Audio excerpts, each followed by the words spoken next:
So just how soon could we see this roll out in other supermarkets other than Waitrose around the country? Well, Kate Hardcastle is a retail analyst and she told me it's already something that's quite common in other parts of the world. We have customers that are on social media very actively wanting retailers and suppliers to be more responsible and use less packaging. We've got customers who've got overflowing recycling bins at home and they're fed up of breaking boxes down all the time they don't need. And we've got potentially the nugget, which might really work.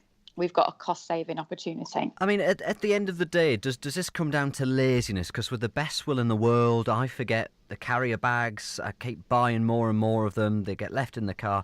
Is this going to be the same thing when it comes to these kind of containers? Are we just going to? Are some people just going to? Some people just can't be bothered. There are always going to be people who just don't adopt to it, and there are always going to be people who forget. And indeed, when I've seen this working in practice and been with my family shopping in the States and New Zealand, there are paper bags there if you forget your refillable container, and there's sort of like the equivalent of a bag for life type refillable container there to buy. But the charge at the point of purchase will remind you next time to do a decent job.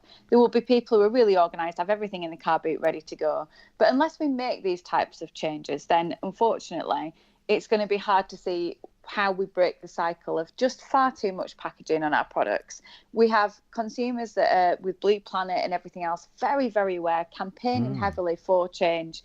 And we do not just have this quite upmarket supermarket that are talking about this change. Tesco's have made announcements at a big global forum that they're going to make big changes across the supermarket and the way that they deliver their supermarket shopping as well. So I think it's not new news.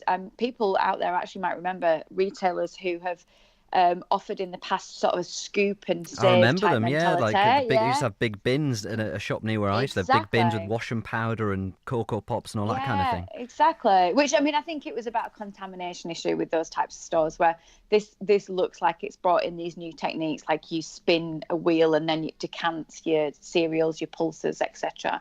But I think also a lot of independents and farming markets across the UK do this day in, day out, and they'll be saying, well, we're pioneers, we're championing this. So I think it's one of those things where you've got to make changes. There will be teething problems. It's not going to be for absolutely everyone, but I would say on the tipping point scale, a lot of consumers will welcome this and they'll be happy to do their part actively if there's a cost saving. Retail analyst Kate Hardcastle there with the latest on this new wave shopping that could be spreading across North East supermarkets very soon. Let me know